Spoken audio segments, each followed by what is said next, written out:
নমস্কার বন্ধুরা, Rupa's recipes Bengali চ্যানেলে সবাইকে স্বাগত জানাই। এখন আমের সিজন চলছে, তাই ভাবলাম গুড় আমের রেসিপিটা আপনাদের সঙ্গে শেয়ার করেই ফেলি। আপনাদের সামনে আজকে নিয়ে এসেছি টক ঝাল মিষ্টি গুড় আমের রেসিপি, যেটা দেখলে জিভে জল এসে যায়। কিভাবে আচারটা বানালে সারা বছর আচারটা ভালো থাকবে সব কিছুই আমি ভিডিওর মধ্যে বলে দেব। শুরু থেকে শেষ পর্যন্ত ভিডিওটা দেখার জন্য আমার অনুরোধ রইল। তো আসুন দেখে নেওয়া যাক কিভাবে বানাই আমি এই টক ঝাল মিষ্টি গুড় আম বা আমের আচার।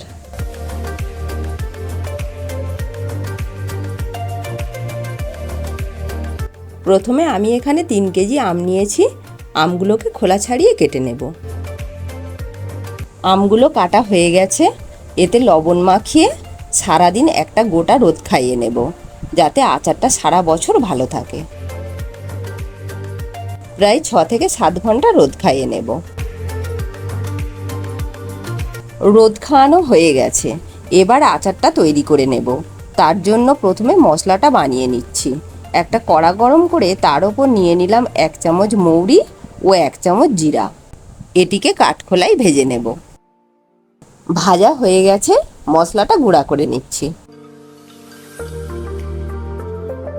আমি ভেলি গুড় দিয়ে আচারটা বানাবো, তাই গরম কড়াতে গুড়টাকে গলিয়ে নেব। এখানে 3 কেজি আমের জন্য আমি 2 কেজি গুড় নিয়েছি। পরে 250 চিনিও ব্যবহার করব। সামান্য জল দিয়ে গুড়টা গলিয়ে নিতে পারেন।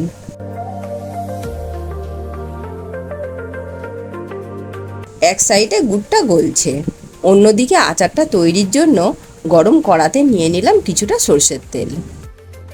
গরম তেলে দিয়ে দিচ্ছি 1 চামচ 5 ফোড়ন, 1/2 চামচ মৌরি, 5টি শুকনো লঙ্কা ও 4টি তেজপাতা।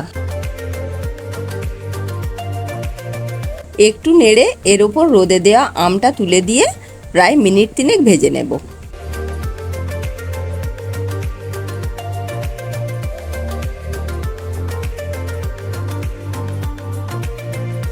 একটু নেড়ে নিয়ে এর ওপর দিয়ে দিচ্ছি 1 চামচ হলুদ গুঁড়া। হলুদটা দিয়ে আরও একটু ভেজে নিচ্ছি।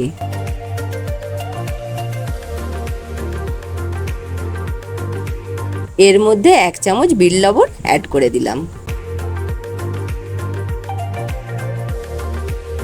অন্যদিকে গুড়টা গলে রেডি হয়ে গেছে।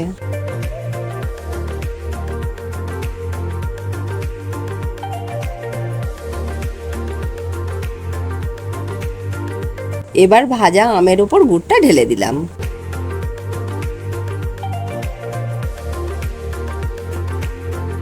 প্রায় 30 মিনিট ফুটিয়ে নেব, তবে সবসময় নাড়তে থাকতে হবে, না হলে তলায় ধরে যাবে।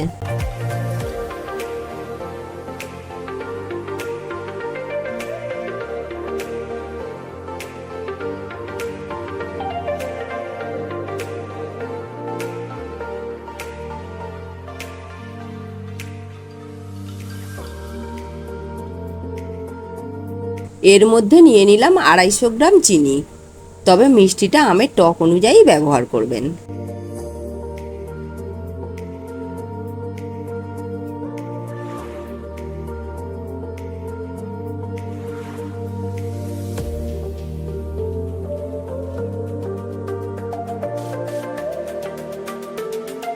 আমগুলো এই রকম স্পঞ্জি হবে।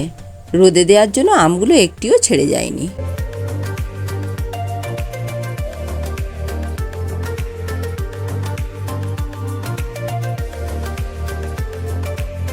আগে থেকে ভেজে গুঁড়ো করা মশলাটা দিয়ে দিলাম।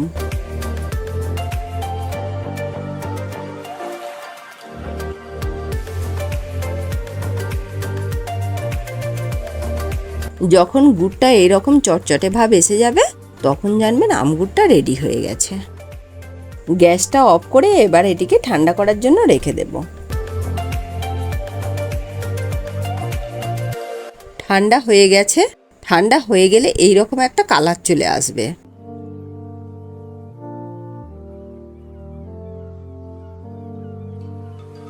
আচারটিকে একটি কাঁচের পাত্রে তুলে নিলাম। অনেক দিন রেখে স্টোর করা যাবে।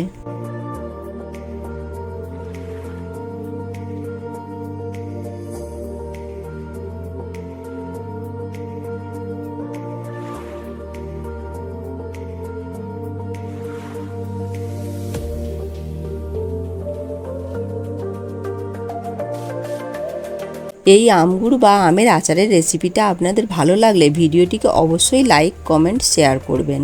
আর আমার চ্যানেলে যদি নতুন বন্ধু হয়ে থাকেন তাহলে চ্যানেলটিকে অবশ্যই সাবস্ক্রাইব করবেন। আজকের মতো এই পর্যন্ত। আবারও হাজির হয়ে যাব নতুন কোনো রেসিপি নিয়ে। ভালো থাকবেন, সুস্থ থাকবেন। ধন্যবাদ।